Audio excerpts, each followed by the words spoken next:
Hello, কি অবস্থা সবার? অনেকদিন পর আজকে আমি ভিডিও বানাতে এসেছি। আজকে ট্রাইপড আমি নিয়ে নেই, ট্রাইপডটা আমি রেখে দিছি। কই এই যে, এখানে ট্রাইপডটা আছে।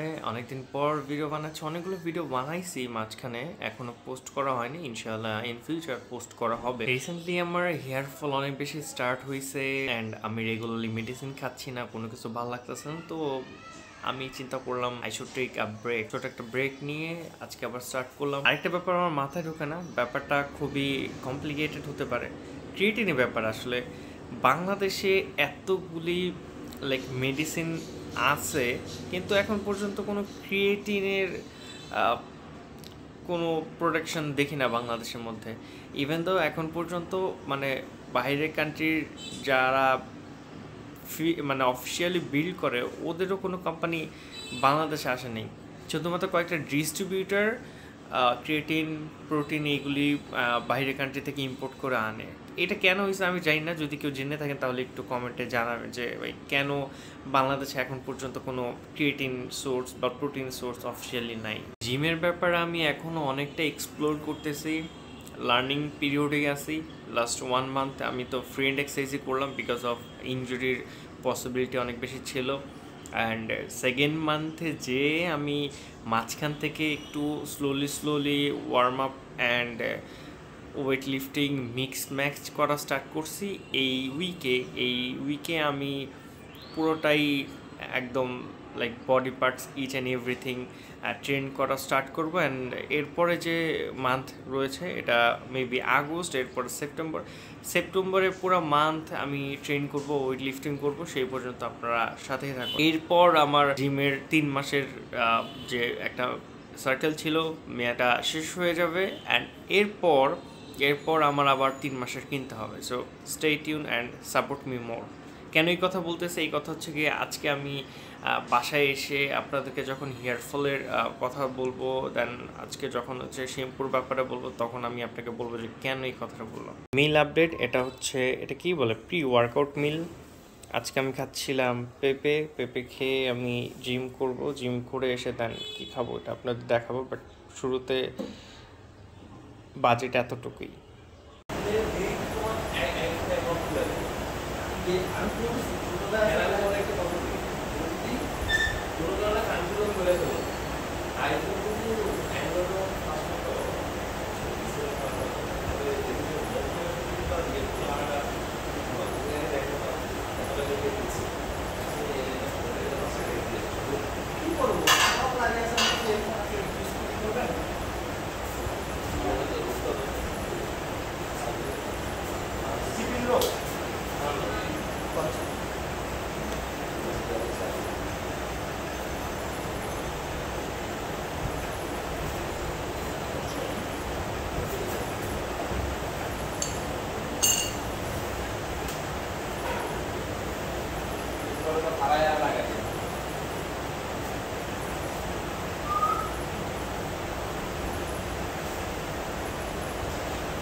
আবারও গুড আফটারনুন, হ্যালো। আমি লাস্ট 30 ডেজ, মোর দেন 30 ডেজ আমি কেমিক্যাল বেসড শ্যাম্পু, যে কোনো কমার্শিয়ালকে শ্যাম্পু ইউজ করতেছিলাম। অ্যান্ড আমার যে এক্সপিরিয়েন্স হলো এখন নতুনভাবে, সেটা হচ্ছে আমি যে প্রথম আমার যখন হেয়ার ফল হয় তখন যেরকম আমার হেয়ারটা চিরচিরে অয়েলি, অ্যান্ড সাথে আমার ড্যান্ড্রাফ অনেক কয়দিন হয়নি। The body shop shampoo use করার পর মনে পড়ে না লাস্ট কবে আমার কন্ডিশনার দেওয়ার পরও হচ্ছে কবে লাস্ট আমার ড্যান্ড্রাফ হয়েছিল।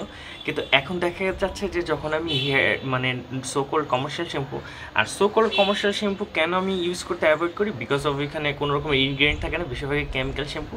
And here is my hair, regularly আমার হেয়ার এখন পড়তেছে।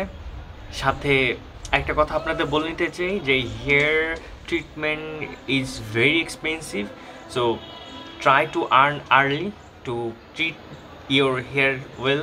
কারণ দেখা যাচ্ছে যে মেডিকেল কস্ট, দেন অন্যান্য মেডিসিন, সব কিছু কস্ট অনেক বেশি পড়ে যাবে। আমি কাইন্ডা রেজাল্ট না আসার পিছনে আরেকটা রিজন হচ্ছে রেগুলারলি ইউজ না করা, বিকজ অফ মেডিসিনের যে কস্ট অ্যান্ড সব কিছু, এগুলি রেগুলারলি ইউজ করতে আমার ভালো লাগে না। লাস্ট মনে 2 উইকে আমি একবার মিনোক্সিল ইউজ করছি। অ্যান্ড যখন আপনি মিনোক্সিল লাগানো স্টার্ট করবেন, মিনোক্সিল ছাড়ার পরে যত তাড়াতাড়ি আপনি হেয়ার গ্রো হচ্ছিল তার থেকে তাড়াতাড়ি আপনার হেয়ার ফল স্টার্ট হয়ে যাবে।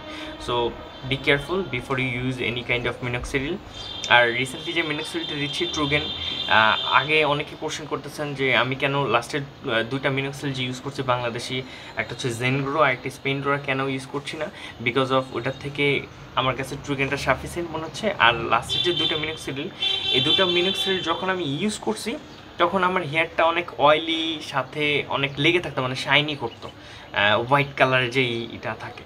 কিন্তু ট্রুগেন দেওয়ার পরে এরকম কোনো কিছু হয় না, তাড়াতাড়ি শুকায় যায়। And that's why I choose Truegen. কে যেন কোশ্চেন করছিল যে কোনটা আগে শুকায়, আমি বলবো যে ট্রুগেন আমার কাছে ভালো লাগছে, অ্যান্ড আই প্রেফার ট্রুগেন। একটা ব্যাপার হচ্ছে লাস্ট আমি তো 1 মান্থ ফ্রি হ্যান্ড এক্সারসাইজ করছি, সেকেন্ড মান্থ তো হাফ আর টাইম আমি ফ্রি হ্যান্ড এক্সারসাইজের মধ্যে ছিলাম, মানে মিক্স ম্যাচ। আজকে যে হচ্ছে আমি চেস্টের এক্সারসাইজ করছি অনেকগুলি, অ্যান্ড কিছু কিছু এক্সারসাইজ যেহেতু হচ্ছে অনেকদিন পর প্রথম করতেছি, এই জন্য নুব টাইপের হয়েছে, but slowly we are increasing. ক্রিয়েটিনের ব্যাপারে কি বলবো, ক্রিয়েটিন নিতে চাচ্ছি ইন ফিউচারে, ইনশাআল্লাহ খুব সুন নিয়ে নিব। একটু খরচ হবে। অ্যান্ড আমার মনে হয় ক্রিয়েটিন নেওয়ার একটা এক্সপেরিমেন্ট কি, যে এমনিতেই হেয়ারফল হয়, ক্রিয়েটিন নেওয়ার পর হয়তো বা এক্সপেরিমেন্টে হেয়ারফল বেড়ে যেতে পারে, বাট কোনো ব্যাপার না। যাদের হেয়ারফল হচ্ছে, যারা 18 থেকে 20 বছরের মধ্যে, ট্রাই টু আর্ন আর্লি। আর যদি ফাইন্যান্সিয়াল অবস্থা স্ট্রং না থাকে, তাহলে I am sorry to say ইয়ার বিয়ারেবল মিনিমাম কস্ট আপনারা মানে বহন করতে পারবেন। It's heavy and it's very costly. Regularly blog আসতে আসতে আবারও একটু ব্রেকে ছিলাম। And peace. যারা নতুন আছেন, যারা আমাকে নতুন দেখতেছেন, যারা জিম নিয়ে, ফ্যাশন নিয়ে অ্যান্ড স্কিন জিনিসপত্র নিয়ে একটু বেশি ঘাটাঘাটি করতে পছন্দ করেন, ইভেন তো যারা দেখতে পছন্দ করেন, প্লিজ সাবস্ক্রাইব মাই চ্যানেল। নতুন অনেক কিছুই ইন ফিউচার আসতেছে ইনশাআল্লাহ। প্রে করবেন আমার জন্য, আর ভালো থাকবেন সবাই।